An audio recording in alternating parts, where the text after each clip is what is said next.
Hello viewers, আজকে আমি তোমাদের সাথে খুব জানা একটা টপিক নিয়ে চলে এসেছি, নিডল স্ট্রিক ইনজুরি। প্রথমেই আমরা জেনে নেই যে নিডল স্ট্রিক ইনজুরি কী। এটা একটা উন্ড যেটা কিসের কারণে হয়ে থাকে, নিডল আর শার্প থিংসের কারণে অ্যাক্সিডেন্টলি প্রিকড হয়ে থাকে, সেটাকেই বলে নিডল স্ট্রিক ইনজুরি। এখানে আমরা তারপর দেখে নেব who is more at risk, কাদের সব থেকে বেশি রিস্ক থাকে নিডল স্ট্রিক ইনজুরি হওয়ার। প্রথমত health care worker, doctors, nursing staff, emergency care giver, BMW handling staff, ওটি পার্সোনেল অ্যান্ড ল্যাব অ্যাসিস্ট্যান্টস। এদের কিন্তু খুব বেশি পরিমাণে নিডল স্ট্রিক ইনজুরি হওয়ার চান্স হয়ে থাকে। এখন আমরা জেনে নেই হোয়েন ইট অকার, কখন হচ্ছে এটা।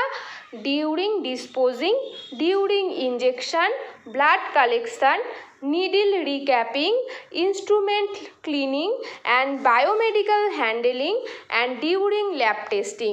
এইসব সময়ে কিন্তু নিডল স্ট্রিক ইনজুরি হয়ে থাকে। এরপর নিডল স্ট্রিক ইনজুরি হয়ে গেলে আমরা কি করব এবং কি করব না, needle stick injury do and does not রয়েছে।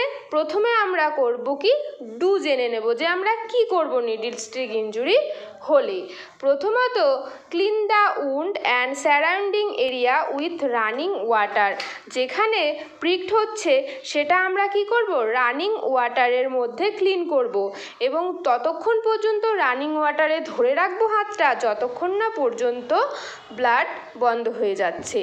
তারপর আমরা কি করব, applied sterile dressing if needed, যদি ড্রেসিংয়ের দরকার হয় তাহলে আমরা কি করব, ড্রেসিং করব। তারপর inform to the higher authority for further action, এটার জন্য আমরা কি করব, তারপর আমাদের হায়ার অথরিটিকে ইনফর্ম করব। যেমন প্রথমত আমরা ইনচার্জকে ইনফর্ম করব, তারপর কি করব, এইচআরকে ইনফর্ম করব। আর তারপর আমাদের তারপরের পয়েন্ট হচ্ছে post exposure treatment should be start within 2 hours. 2 আওয়ার্সের মধ্যে আমাদের কি করতে হবে, পোস্ট এক্সপোজার ট্রিটমেন্টটা স্টার্ট করতে হবে। তারপর আমি তোমাদেরকে বলবো ডাজ নট, কি কি করা যাবে না। প্রথমত do not use any antiseptic like কি প্রোভিডিন, বেটাডিন, এগুলো ইউজ করা যাবে না। তারপর কি করা যাবে না, ডু নট স্কুইচ দ্য ফিঙ্গার, ফিঙ্গারটা স্কুইচ করা যাবে না বা কোনো প্রেস করা যাবে না। তারপর কি করা যাবে না, do not take finger on mouth, finger মাউথের ভেতরে কিন্তু পুট করা যাবে না। আজকে আমি তোমাদের সাথে কি কি শেয়ার করলাম, যে নিডল স্ট্রিক ইনজুরি কি, কাদের এটা হওয়ার চান্স বেশি থাকছে, কিভাবে হচ্ছে, নিডল স্ট্রিক ইনজুরি হলে ডু কি করবে এবং ডু নট কি করবে না, সেই সমস্ত কিন্তু এই ভিডিওতে আমি তোমাদের সাথে শেয়ার করলাম। আজকের ভিডিওটা এই পর্যন্তই। তোমাদের কেমন লাগলো অবশ্যই কমেন্ট বক্সে জানাবে। ভালো লাগলে লাইক করবে এবং বন্ধুদের সাথে শেয়ার করবে, সাবস্ক্রাইব করে আমার পাশে থাকবে। টাটা, বাই বাই, সবাই ভালো থাকবে এবং সুস্থ থাকবে। নেক্সট দেখা হচ্ছে আরও ইনফরমেটিভ ভিডিওর সাথে।